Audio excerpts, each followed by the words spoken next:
Salut Jeff. C'est Géo. Alors de quoi tu vas nous parler aujourd'hui? Alors aujourd'hui, on va parler de techniques à la volée qu'on n'utilise pas souvent, mais que les gens aimeraient faire, mais réussissent pas parce que ça associe beaucoup le relâchement et voilà, le relâchement. Alors la volée amortie, D'accord. la demi-volée. Ok. Deux coups qui peuvent être très forts, surtout sur terre battue où le rebond, l'énergie est absorbée par le sol. Alors on va commencer par la volée amortie. Alors la volée amortie, ce qui est important, c'est d'absorber l'énergie de la balle. Et pour absorber l'énergie de la balle, il faut être relâché sur sa prise, contrairement à la volée classique, pour pouvoir, à l'impact, laisser tomber la raquette derrière. Et sentir que cette raquette part à l'arrière. Si elle va vers l'arrière, ça veut dire que vous absorbez une grosse partie de l'énergie de la balle et que la balle qui repartira vers l'avant aura le minimum d'énergie pour passer le filet.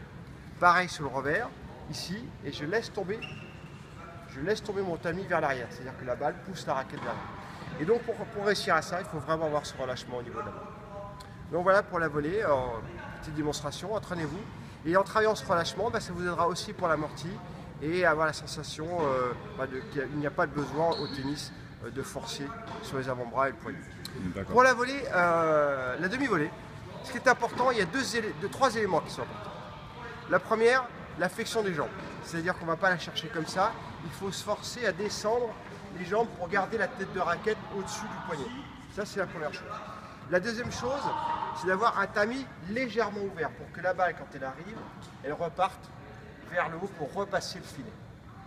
Et la troisième chose, pour absorber l'énergie, c'est de laisser la raquette statique.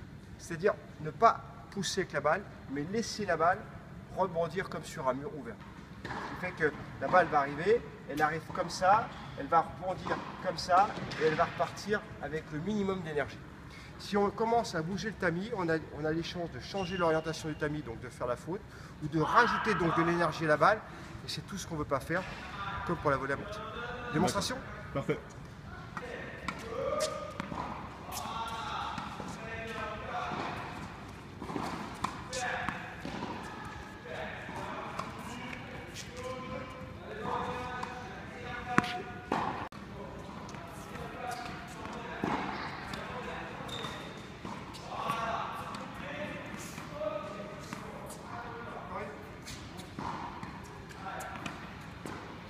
Alors, petit récapitulatif pour cette vidéo. Déjà, ne pas oublier que ces deux gestes sont très techniques et sont difficiles à réaliser.